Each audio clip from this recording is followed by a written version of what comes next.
Merci Jean-François, on est de retour avec nul autre que Pierre-Paul Bézile, Lacasse de Lacasse et Associés. Encore une fois, on va parler finances avec notre ami Pierre-Paul. Pierre-Paul, bonjour. Bonjour Denis.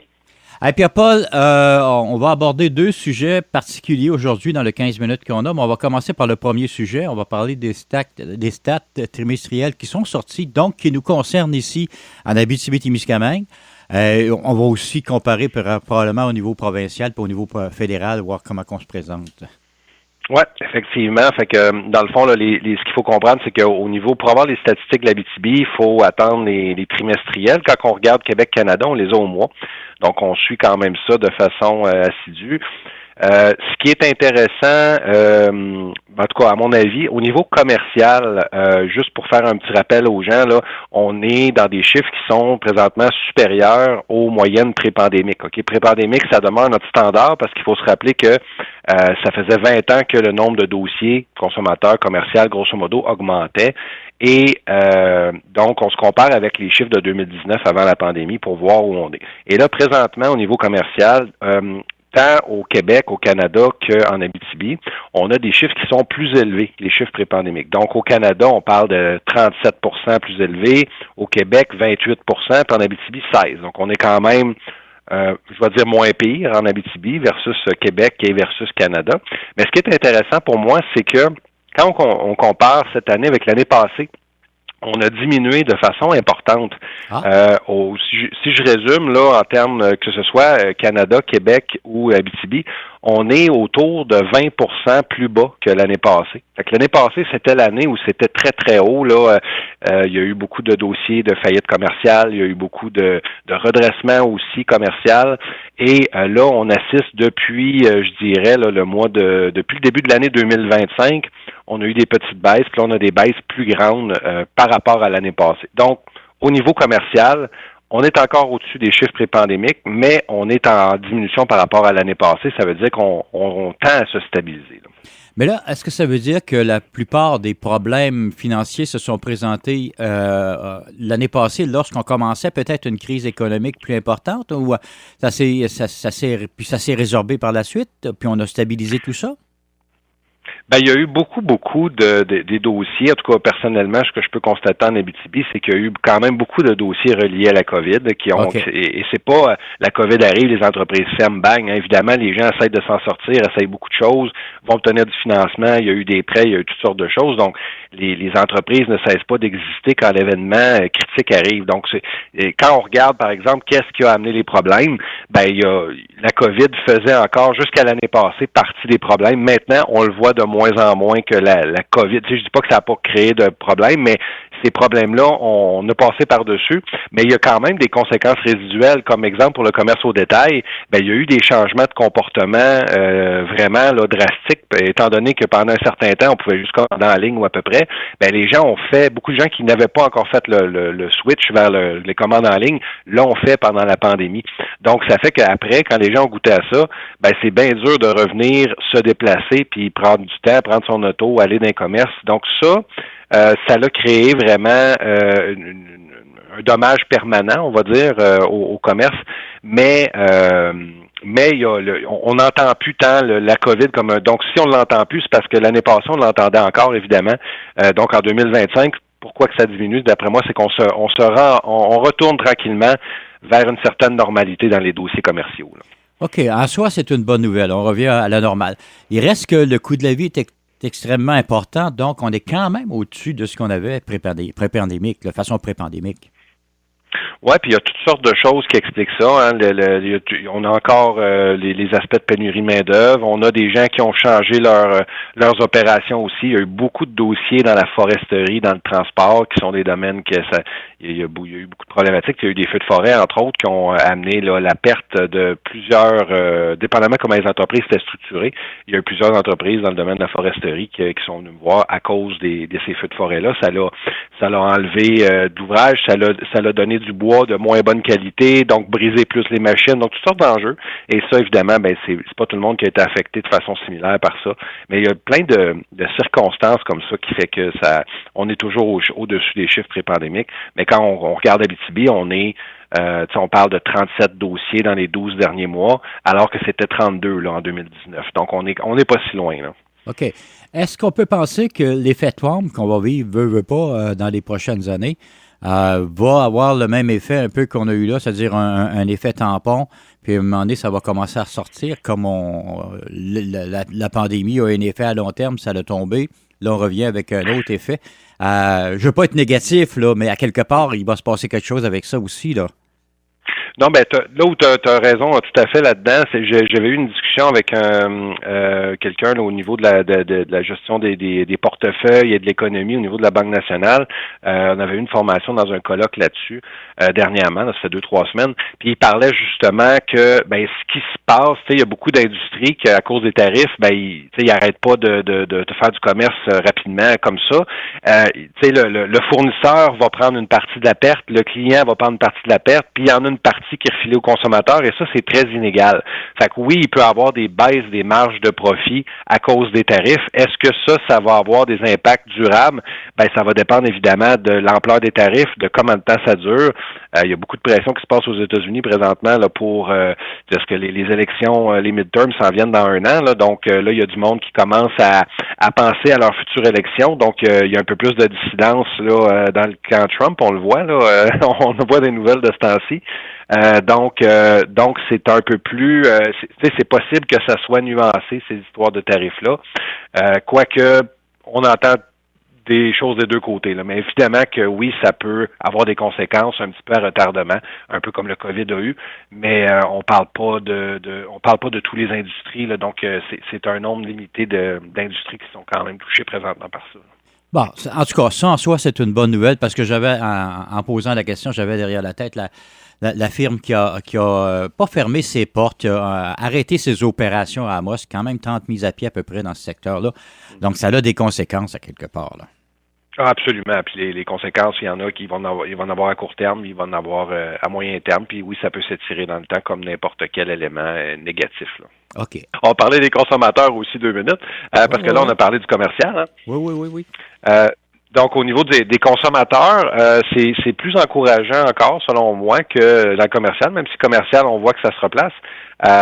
Au niveau du consommateur au Canada, là, on est à peu près sur les chiffres pré-pandémiques. Donc, il y a eu une augmentation du nombre de dossiers. Puis là, cette augmentation s'est faite de façon graduelle, mais très graduelle. Donc, qui fait qu'aujourd'hui, on est à peu près à la parité des dossiers de 2019.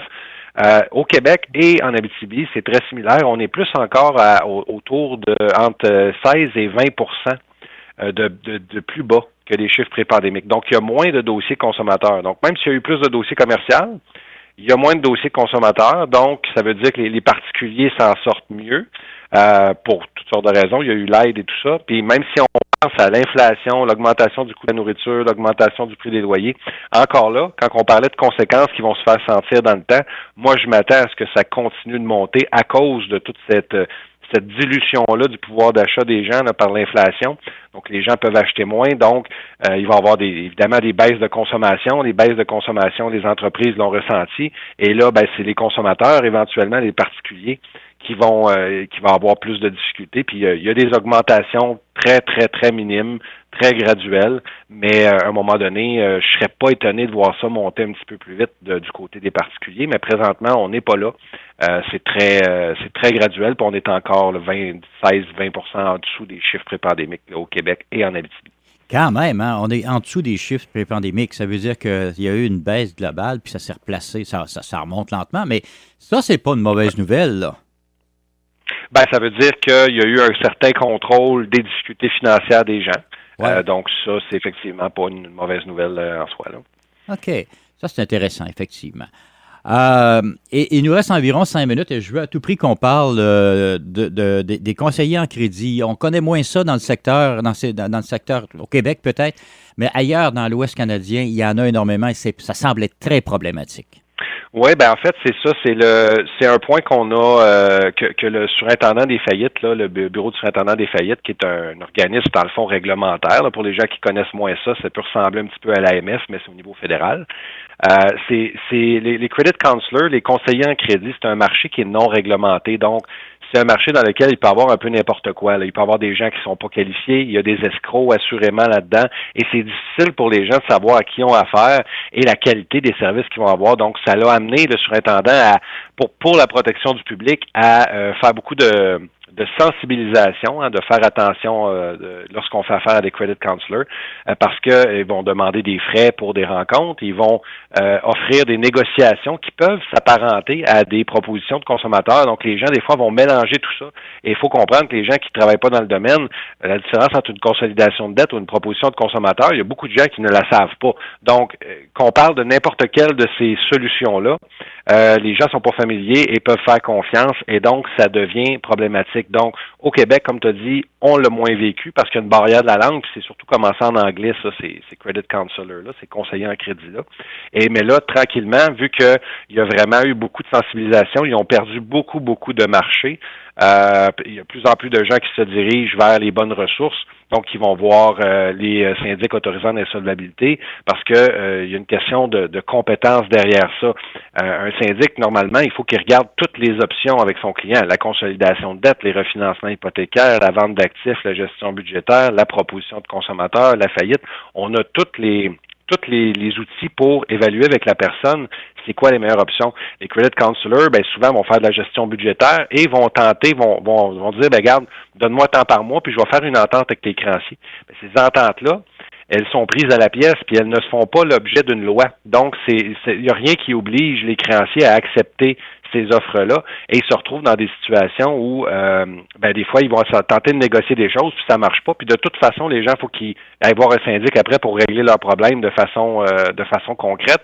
Et là, ils ont déjà donné, exemple, 1500 à 2000 dollars à ces conseillers en crédit-là pour faire un travail, puis finalement, ils arrivent au bout de leurs ressources, puis là, ils disent, ben là, il va falloir que tu aies un syndic. Et là, les gens vont devoir repayer de l'argent pour régler leurs dettes avec leurs créanciers. Fait que ce que le bureau du surintendant essaie de faire, c'est d'expliquer ces différences-là. Les gens peuvent aller là, sur le site du bureau du surintendant des faillites puis voir là, les différences, comment c'est écrit, mais de se rappeler que le titre de syndic autorisant l'insolvabilité, c'est un titre qui prend plusieurs années à avoir. Pourquoi?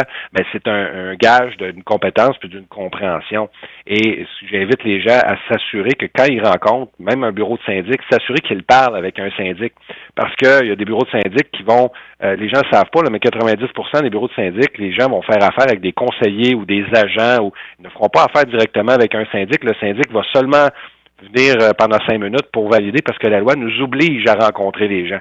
Ben, moi, je veux dire aux gens, vous avez plus que ça. Vous avez le droit d'avoir un syndic qui vous accompagne tout le long. Mais la plupart des grandes firmes, pour des questions de coût, parce que c'est très, très long former un syndic, ben, ils vont former des gens qui n'ont pas nécessairement cette compétence-là, plus rapide, donc pour faire beaucoup plus de rencontres, un gros volume, puis ils vont rencontrer l'obligation légale en rencontrant la personne 5 minutes.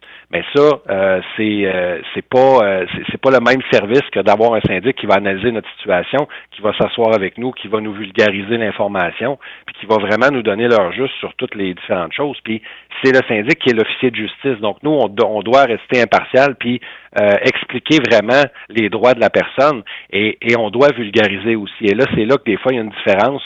Moi, je sais que les gens qui viennent me voir aiment beaucoup la façon que j'explique parce que c'est clair, ils comprennent bien. Puis l'idée, c'est d'être capable de bien se faire comprendre et de bien vulgariser l'information. Et ça, si vous parlez avec n'importe qui, un conseiller financier ou n'importe qui dans le domaine, il faut que vous compreniez ce que vous êtes en train de faire. Il faut que vous compreniez ce que vous êtes en train de signer. Il ne faut pas que vous sentez une pression à déposer quoi que ce soit parce que ça, c'est de la vente à pression. Il y a pas un syndic ne devrait pas faire ça, un conseiller ne devrait pas faire ça, et personne ne devrait faire ça.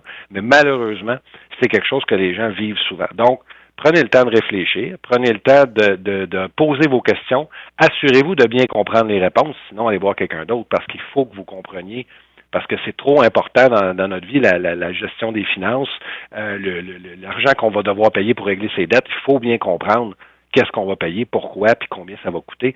Sinon, ben, on change, là. C'est très important. Voilà. Alors, c'est déjà tout le temps qu'on a. Pierre-Paul, on va donner les coordonnées pour vous rejoindre parce que c'est important de vous rejoindre. Oui, les gens peuvent nous rejoindre au 1-844-LACASSE. Donc, c'est le 1-844-522-2773.